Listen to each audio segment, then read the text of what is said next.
बोलो।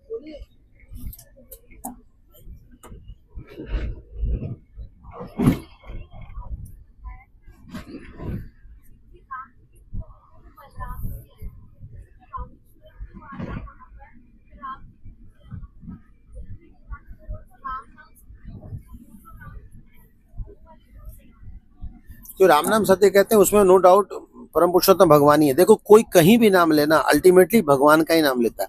पर्पस क्या है? पर्पस ये है हम इस संसार से पवित्र हों, मुक्त हों और भगवान के धाम जाए। कौन पहुंचाएगा? कोई और पहुंचा नहीं सकता। दूसरा जो राम नाम है, तत्व की दृष्टि से कोई भेद नहीं है, चाहे परशुराम हो या बलराम हो या मर्यादा पुरुषोत्तम राम हो, तत्व की दृष्टि से वही है, पर लीला की दृष्टि से अलग अलग है। परशुराम जी की अपनी ड्यूटी है, उनकी अपनी लीला है। रामचंद्र जी की अपनी ड्यूटी है, उनकी अपनी लीला है। और बलराम जी की अपनी ड्यूटी है, उनकी अपनी लीला है। लेकिन यहाँ पे शिव जी जो है खास करके बलराम जी की इसलिए पूजा उपासना कर रहे हैं क्योंकि वो देखते हैं कि कैसे वो भगवान कृष्ण की सेवा में लगे हैं। उनसे वो प्रभावित होकर के, जैसे होता है ना कि कई लोग भगवान को नहीं जानते लेकिन किसी गुरु की सेवा को देख करके बड़े प्रभावित होते हैं, तो वो बिल्कुल उन्हीं के जैसा उनका हाव भाव हो जाता है, उन्हीं के जैसा उठना बैठना बोलना चालना। इस तरह से तत्व से कोई दृष्टि नहीं है, कोई भेद नहीं है। राम एक ही है, लेकिन लीला की दृष्टि से अलग अलग समय में रामचंद्र जी आते, अलग अलग सेवाएं करते हैं। हाँ हाँ, बात सही है। जब जब किसी ने कहा कि, कई लोगों ने कहा कि भाई आपने रावण का वध किया, ब्राह्मण हत्या हो गई, अब आपको पश्चाताप करना पड़ेगा, ये वो, तो भगवान जी क्या लगेगा? भगवान कृष्ण को उनको श्राप लग गया, क्या श्राप लगेगा? लेकिन फिर भी भगवान जो है ले लेते हैं भक्तों की खुशी के लिए, बाकी लोगों को दिखाने के लिए कि तुम लोग ऐसा नहीं करना। तो उन्होंने क्या किया कि पूजा की, उसमें क्या प्रॉब्लम है ना? मान लीजिए भगवान इस संसार में आए और आने के बाद इस संसार के नियमों का पालन करते, तो कुछ गलत नहीं है ना। जैसे कि ईश्वरपुरी को चैतन्य महाप्रभु ने स्वीकार किया, सांदीपनी मुनि को भगवान कृष्ण ने स्वीकार किया। तो स्वीकार करने का मतलब कि उनकी आज्ञा का पालन किया, उनके पांव पखारे, उनकी चरण सेवा की, उनके लिए लकड़ी वकड़ी तोड़ करके ले आया। तो ये सब क्यों करते हैं भगवान? ऐसा इसलिए लकड़ी क्यों तोड़ के लाएंगे? उनको घर में खाने का नहीं है? उनको खाने की कमी है क्या? हाँ, या फिर उनका पाँव क्यों दबा रहे हैं? ऐसा थोड़ी कि उनके पाँव में दर्द है, वो तो ऐसे ही छू देंगे तो ठीक हो जाएगा। लेकिन पाँव में दर्द नहीं होने के बाद भी पाँव दबाते हैं। इसलिए दबाते हैं क्योंकि वो एक शिष्टाचार सिखा रहे हैं कि आने वाले समय में कोई व्यक्ति कितना हो बड़ा हो जाए, हमेशा गुरु का सम्मान करे, आदर करे। तो एग्जाम्पल सेट करने के लिए वो कर रहे हैं। वो अपने पिताजी का जूता सर पे लेते हैं, ये सिखाने के लिए। हालांकि कोई नंद महाराज उनसे बड़े थोड़ी हैं, लेकिन वो पिता के पद पे है ना, तो बता रहे हैं, है ना। महाभारत में भी देखिए, जो 5 पांडव है, तो युधिष्ठिर महाराज को हमेशा भगवान पाँव छूते थे, उनको प्रणाम करते थे। हालांकि युधिष्ठिर महाराज जानते थे कि हैं कौन ये, है ना। भीम भी जानते थे हैं कौन, फिर भी वो भीम को प्रणाम करते थे। अर्जुन से सखा भाव था और नकुल सहदेव उनसे छोटे थे। तो भगवान मर्यादा का पालन करते हैं, हमें सिखाते हैं कि हम कितना बड़े हो जाएं, किसी पद पे रहें, है ना, मर्यादा अतिक्रमण नहीं होना चाहिए। नहीं तो क्या होता है, यह लोक उह लोक दुई हुए नाश, इस लोक और उस लोक, दोनों लोक में हमारा अपयश फैलता है। तो भगवान एग्जाम्पल देने के लिए ना रामेश्वर में उस प्रकार की सेवा की है। क्या पूछ रहे हो? और जैसे आपने बताया कि भगवान से बलराम जी आते हैं, फिर अनिरुद्ध प्रद्युम्न आते हैं, वासुदेव, और फिर नारायण से दोबारा ये अनिरुद्ध प्रद्युम्न ऐसे करके दोबारा चतुर्व्यूह, हाँ, दो चतुर्व्यूह, दो बार आते हैं। दो चतुर्व्यूह होता है। पहले चतुर्व्यूह होता है, फिर नारायण के बाद फिर एक चतुर्व्यूह होता है, तब संकर्षण। श्रीमद् भागवतम के पहले स्कंद के 3रे अध्याय में दिया हुआ है। सोर्सेस ऑफ ऑल इनकारनेशन पढ़ेंगे ना, वही पे दिया हुआ। 2 बार आता है, दिक्कत है? नहीं, 2 बार आते हैं। 2 चतुर्व्यूह होते हैं। पहले चतुर्व्यूह वसुदेव एक्सपेंड करते हैं, दूसरे चतुर्व्यूह में संकर्षण एक्सपेंड करते हैं। तो संकर्षण से ही ये सृष्टि हुई है। संकर्षण से महाविष्णु गर्भदक्षा, फिर शिव दक्षा।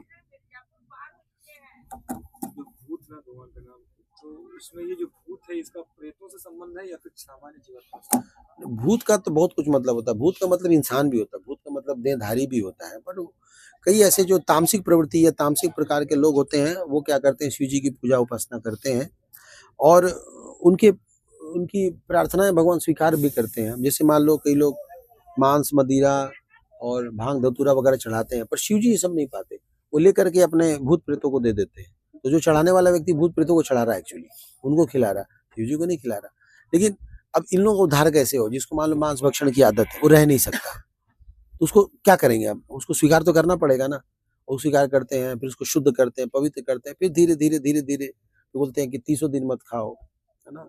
कैसे खाओ, तो महीने में एक बार खा लो, है ना। अगर नहीं बर्दाश्त होता तो ठीक है, तो सप्ताह में खाओ, लेकिन सोमवार को खाना, बुधवार को खाना, शुक्रवार को खाना, रविवार को खाना, मंगल बृहस्पति शनि को मत खाना। बोला हाँ, कई लोग देखते हो नहीं खाते हैं, इसी दिन नहीं खाते, इसी दिन खाते, उसका कारण क्या है, कम से कम कुछ तो छोड़े, धीरे धीरे छोड़े। फिर छोड़ते छोड़ते बोलते फिर महीने में एक बार खाना, तमाशा को खाता।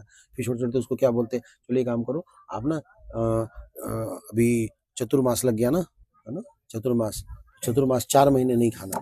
फिर बीच में बोलते सावन आ गया ना, तो सावन में जो है नहीं खाना, ऐसे करके अलग अलग करके वो सिस्टम बताते हैं।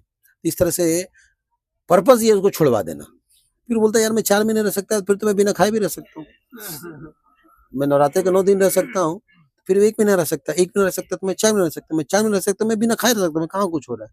ठीक है, तो पहले ज्यादा फिट, पहले ज्यादा हेल्दी हूँ। तो वो शिव जी छुड़वाने का तरीका, लेकिन जब तक छुड़ेगा नहीं तब तक उसको भी तो भोग लगाना पड़ेगा ना। तो वो इनको भोग लगाते हैं, काली जी को भोग लगाते हैं, दुर्गा जी को भोग लगाते हैं, शिव जी को भोग लगाते हैं। ऐसे तामसिक प्रवृत्ति के लोग ना इनको भोग लगाते हैं, लेकिन ये भोग को नहीं पाते हैं। कई लोग बहाना ढूंढ लेते हैं, भोले की फौज आज करेगी मौज। वो भोले को जो है भांग धतूरा चढ़ाते हैं और खुद पी जाते हैं, नहीं, वो गलत है। और कुछ सारे वैष्णव पे हम लोग जो है फास्टिंग करते हैं। शिवरात्रि पे हम लोग, शिवरात्रि कोई जन्मदिन थोड़ी है। मैरिज एनिवर्सरी में कौन सा व्रत होता है? मैरिज एनिवर्सरी में कौन सा व्रत होता है? जो लोग व्रत करते हैं वो सकपट कृपा के लिए, शिव जी को खुश करके हम अपनी इच्छाएं पूर्ति कराएंगे, इसलिए शिव जी का बर्थडे रहता तो हम लोग कर लेते हैं। बर्थडे थोड़ी होती है, मैरिज एनिवर्सरी है। तो जैसे बताते हैं कि जो शिव जी हैं वो मतलब उनका कुछ मतलब जैसे ब्रह्मा जी भी भौतिक संसार में आते हैं और उनको भी शरीर छोड़ना पड़ता है, शिव जी की केस में थोड़ा अलग होता है। शिव जी का जो है वो आध्यात्मिक जगत में है।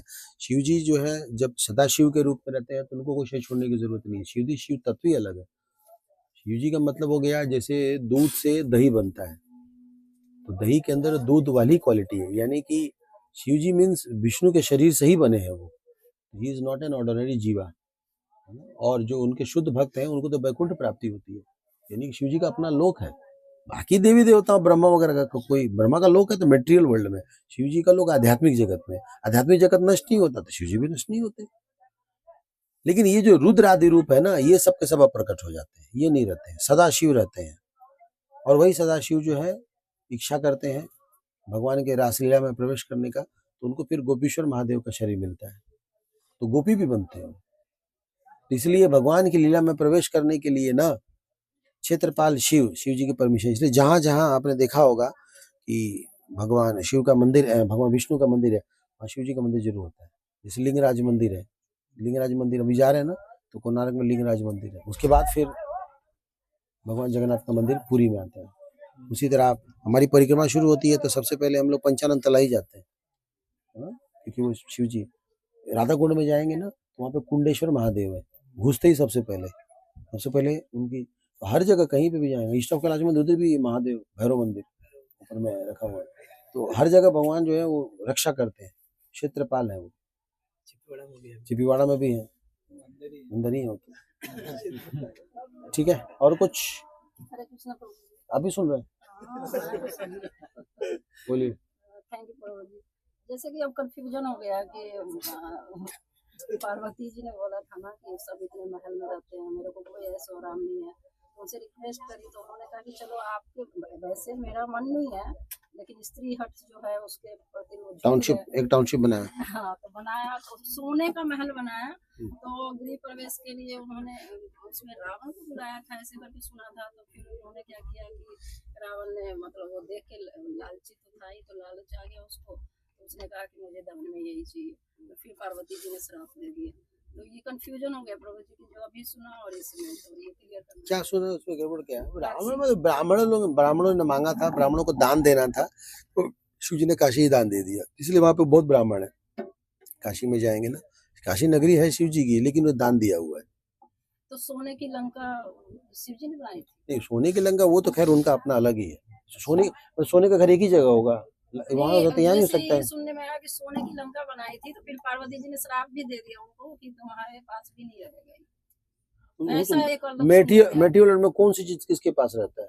वो तो कोई चीज किसी के पास नहीं रहता। ये एक अलग स्टोरी है, काशी वाली स्टोरी अलग है जो उन्होंने टाउनशिप बनाया था, और वो जो एक सोनी की लंका है वो गलत। सोनी की लंका जो उसने बनाई थी उसने कुबेर से लेकर बनाया था, वो कुबेर का था, हाँ, उनको वो कुबेर का प्लेनेट था, उसने उसको हड़पा था, है ना? और ये एक अलग स्टोरी है, ये एक अलग कहानी है जो ब्राह्मणों को दिया था।